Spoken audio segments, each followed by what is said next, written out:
Master TV ప్రేక్షక మహాశయులకు నా నమస్సుమాంజలి తెలుపుకొనుచు తాతయ్య కథలు అనేటువంటి శీర్షికలో మరి ఒక మంచి కథను ఇప్పుడు మనం తెలుసుకుందాం. ఈ కథ నా చిన్నప్పుడు 8-9వ తరగతిలో మా మాస్టర్ గారు, తెలుగు మాస్టర్ గారు చెప్పారు. అది నాకు అలా గుర్తుండిపోయింది. ఈ కథ పేరు ఆషాఢభూతి అనేటువంటి కథ.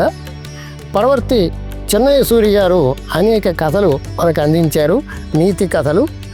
అందులో ఉన్నటువంటి కథ ఇది ఆషాఢభూతి అనేటువంటి కథ. పూర్వం ఒక మునీశ్వరుడు స్వామి సాధన సంపత్తితో భగవంతుని చేరుకోవాలని సాధన చేస్తూ ఉన్నాడు. అతను ఒక మునిలా పెళ్లి చేసుకోకుండా బ్రహ్మచారిగా ఉన్నాడు. భగవంతుడి గురించి సాధన చేస్తూ, భగవంతుడి గురించి అన్నీ చెబుతూ, ప్రజలు ఇచ్చినటువంటి కానుకలు తీసుకుంటూ కాలం గడుపుతూ ఉన్నాడు. ఆయన పెళ్ళైతే చేసుకోలేదు, కానీ ఆయనకున్నటువంటి ఆశలు, చాలా ఆశలు ఉన్నాయి. ఆశలు పోలేదు. ప్రజలు ఇచ్చేటువంటి బంగారపు నాణ్యాలన్నీ కూడా ఒక సంచిలో వేసుకుని ఆ నాణ్యాలని పెంచుకుంటూ ఉన్నాడు. ఆ నాణ్యాలు భుజం మీద వేసుకొని ఏమీ లేని వాడిలాగా, పేదవాడిలాగా ఊరు ఊరు తిరుగుతూ ఉన్నాడు. ఈ ప్రజలు మంచి మంచి మాటలు చెబితే ఆయనకి మంచిగా కానుకలు ఇస్తూ ఉన్నారు. బంగారపు నాణ్యాలు, వెండి నాణ్యాలు అన్నీ మూలని ఇస్తున్నారు.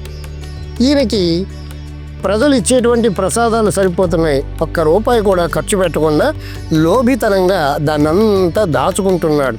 మరి ఏం చేసుకుంటాడో. అలా భగవన్నామస్మరణ చేస్తున్నాడు, కానీ డబ్బు మట్టుకు దాచుకుంటూ ఉన్నాడు. ఇది ఒక దొంగ కనిపెట్టాడు. ఓహో, ఈ స్వామీజీకి ఇచ్చేటువంటి నగలు, ఈ బంగారపు నాణ్యాలు, వెండి నాణ్యాలు ఏం చేస్తున్నాడు అని ఆ స్వామిని గమనిస్తే ఒక సంచిలో వేసుకొని అవి తల కింద పెట్టుకుంటున్నాడు, భుజాన్ని వేసుకుంటున్నాడు. దాన్ని వదిలిపెట్టకుండా కాపాడుకుంటూ వస్తున్నాడు. ఆ దొంగవాడు ఎలాగైనా సరే ఈ స్వామి వారి దగ్గర ఉన్నటువంటి ఆ నగలన్నీ, ఆ బంగారపు నాణ్యాలు, ఆ డబ్బంతా మనం దోచుకోవాలి అనేటువంటి ఆలోచన కలిగి ఒకరోజు ఉదయం 8 గంటలకి మొత్తం విభూతి బొట్లు పెట్టుకొని పెద్ద భక్తుల్లాగా వచ్చి ఆ స్వామీజీ కాళ్ళ మీద పడ్డాడు.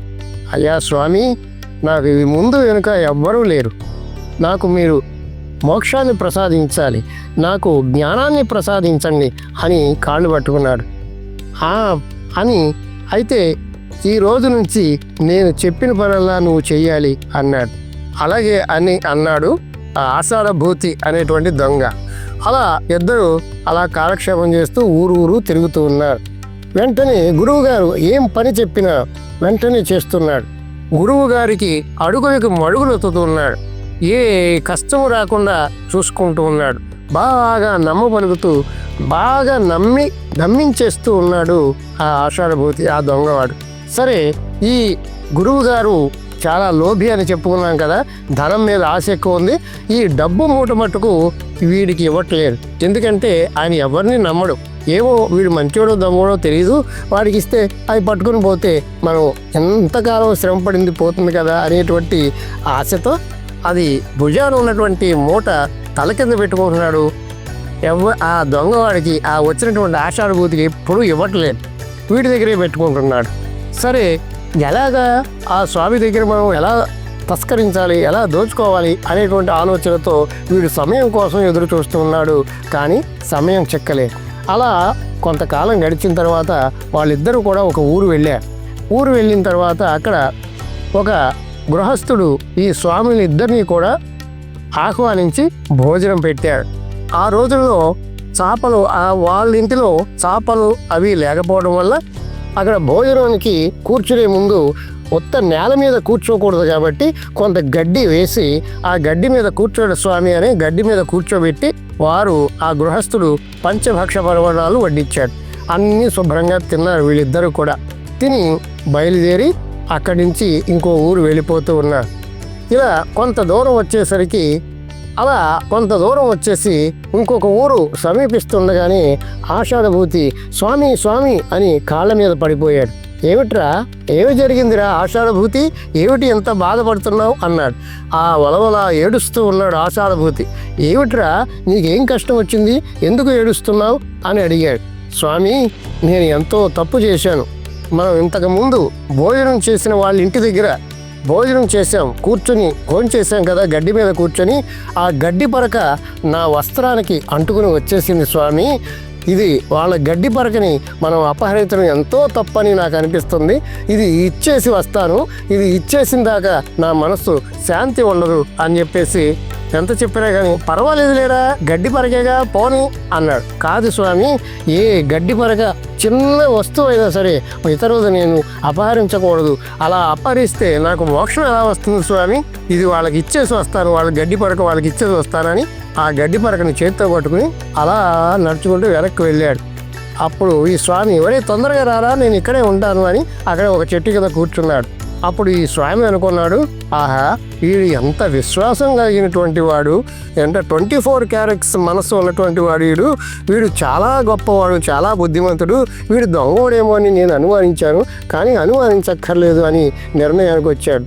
ఈ దొంగవాడు కొంత దూరం వెళ్ళి ఆ గడ్డి పరకను అక్కడ పడేసి కొద్దిసేపు అక్కడ చెట్టు కింద కూర్చొని మళ్ళీ చక్కగా తిరిగి వచ్చాడు. స్వామి, వాళ్ళ గడ్డి పరక వాళ్ళకి ఇచ్చేసి వచ్చాను, అప్పుడు దాకా నా మనస్సు శాంతిగా లేదు, ఇప్పుడు ఎంతో మనశ్శాంతిగా ఉంది, పదండి స్వామి అన్నాడు.